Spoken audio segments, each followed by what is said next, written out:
Hey there, Hofstra fans, and welcome inside the WB Mason Coaches Report on GoHofstra.com. I'm Julian Coltree, joined by the head coach of the Hofstra Pride baseball team, John Russo. Coach, how's it going today? Good, Julian. Thanks for having me. First question for you about scheduling. And the biggest thing about this season has been that it seems like whenever you guys have a game, something happens with the weather or vice versa. You've been traveling all across the country. So the biggest question from my perspective to your perspective is, what's that been like, A, on you, A, on the players, and how's it been able to get you guys ready? Or maybe how has it, tampered with your preparedness a little bit? Well, let's take this weekend. For example, we played Thursday, doubleheader Friday, single game Saturday because the weather in San Antonio rained mostly all day Saturday, Sunday. So we get up at basically at 4 in the morning, travel all day, get there at 1 o'clock, and then play a 6 o'clock evening game on Thursday night and lose 2-1. And people are like, how do you lose 2-1? It's because we travel across the country. And the thing is that people need to understand with being a Northeast team and trying to do what we're trying to do, we travel a bunch and we go to places, and the places that we go to, those guys aren't going away from home. They stay at home, they have normal hours, they go back to their dorm room, they go back to whatever. Our guys are traveling long days. They have to be good student athletes. They're back late last night. They have class this morning at 8. They just live a rough schedule, and I think right now to be almost 500 overall with any schedule that we're playing is basically incredible. And we obviously love to go to Florida and play neutral teams on a neutral site. That'd be great. But with our budget and what everything is we have to go to places we get good guarantees and make it work. But one of the moxies of this team is we'll go anywhere, play anyone, anytime, and go match it up. And I'm super excited where we're at right now and what we've done. And this weekend we played 4 games, 48 hours within landing in San Antonio, Texas, which is really tough to do, and able to pull out 4 games in a 4-game series. Fitting it all into a tough schedule, I guess you can say, of one weekend. But you take on Incarnate, who you mentioned a little bit was a team that was Division II last year, moves up to Division I. And as far as preparation goes for them, how might have you looked at them differently than maybe a different team like Penn State, who you took on last weekend? Well, Incarnate Word's in the Southland Conference now. They've got wins over Gonzaga, UT Arlington, a 1-run game against Oklahoma State.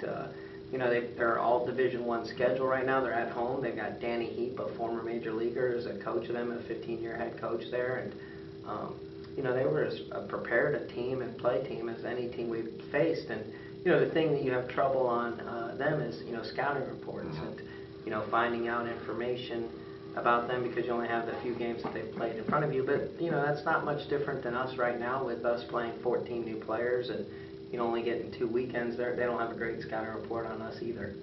Now, moving on to the pitching on the weekend. Last weekend, you told me that the rotation, the pitching staff as a whole, was probably the biggest question mark for you guys and the biggest thing you want to see improve. Well, we'll start with the final game that you guys went. Graham Tibbett pitched his first game of the season. What'd you like from him? Obviously, he didn't get you guys the victory, but he was getting his first start of the season. Right before coming over here this morning, we were talking about Graham. We couldn't have been more impressed with his outing. He had a different character, different moxie. He showed veteran leadership in his senior. He really filled up the strike zone. He had 3 pitches in play. I thought he got a little tired there in the 5th inning, and we were trying to get him through it because rain was starting to settle in. It was only a 2-run game. It was 2-0 at that time. But for the better part of 4 innings, he has dominated as much as any pitcher here at Hofstra has. And he's definitely going to get another outing for us. Probably throw on Monday against North Carolina Central, and I just couldn't have been more impressed with his outing overall. And to be honest, his outing, if he can continue to do something like that, changes the pitching staff, because now guys can move into different roles and do different things. Now, rest of the rotation on the weekend, Brian McDonald pitched a little bit. David Jesch continued from the good start that he had over when you guys took on Penn State down in Virginia. So you look at the way that the rotation is sort of coming together, I guess, and now that you're 2-3 weeks into the season, does it seem like from last week to this week, some of the question marks have kind of drifted away? Well, it was great. I mean, because we played the early game on Thursday, we had to throw somebody new on Thursday night, and Brian McDonald was the guy we give the start to, and he went 5 shutout innings, which is, great and incredible. And then, Kaz on the first game, he struggled a little bit early, but then he, got the last 10 outs of the game that, he was in, so he gave us 6 good innings. And, Jesh is, 1 throw away from the game being complete at the end to being 3-0 so far on the season. And so the starting pitching on the whole over the weekend was incredible, and super excited with where we're at with the starting pitching that we've got. Hope it can continue here. We got another big game tomorrow with Rutgers, but not having Eisenberg, who was sick on the weekend, we're able to throw Alec tomorrow, and should have enough for 4 starters this weekend, this series games. And still got some bullpen questions for sure, from some new guys that we got to figure out. But I like where we're at. Now, moving on to the offense, Newsday did a pretty nice article on Kenny Jackson about the home runs that are suddenly coming to his bat. From you, who've been able to coach him the past couple of seasons, does it seem like he has a little bit more pop coming into this year? It does. Last year he had the 9 home runs, and the thing that he's done is hard work. He's controlled what he can control, and he's gotten stronger in the weight room. I think he's added something to 25 pounds since he came in here out of high school, and that's getting up early, 6 o'clock in the morning, going and doing his weights, doing it on his off days when it isn't even his weights, continuing to work hard when he's on the road. And he's always had a great swing probably since he was born, and now he's able to add strength with that and confidence. He's got a lot of almost 1,000 career college at bats, and he's learned to handle the bat and hit pitchers' mistakes, and he's staying off of pitches now that he probably used to strike out when he was younger.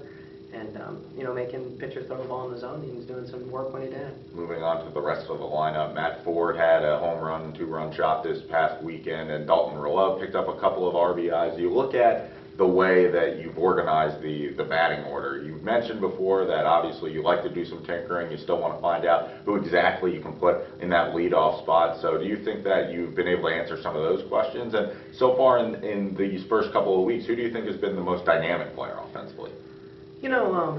It's a good question. The thing that I think we settled into right now is I really like the first 6 in the order, the way they're going. I really like David Lederman in the 8-hole. I think it fits him perfect. He had a really good weekend, probably improved his average 150-some points this weekend. So, right now where we had a big weakness this weekend was, I think out of the 7-hole we tried 4 different guys and went 0 for 17 in the 7-hole.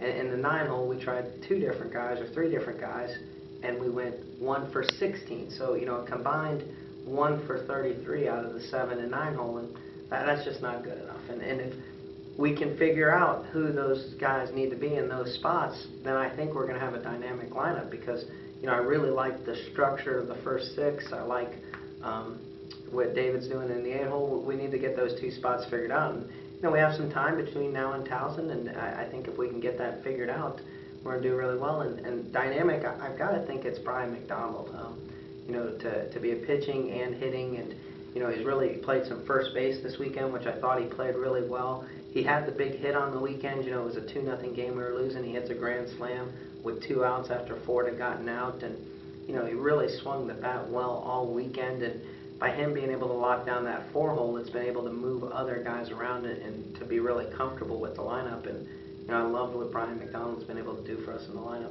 Let's go to this week's games. For you guys, mentioned Northeast program. Midweek games are obviously so crucial because it gets you a chance to get some other guys out there, get some, opportunities to see what people can do. You got a midweek game tomorrow scheduled against Rutgers. What do you expect to see in the game from your side against the Scarlet Knights, and maybe from their side too?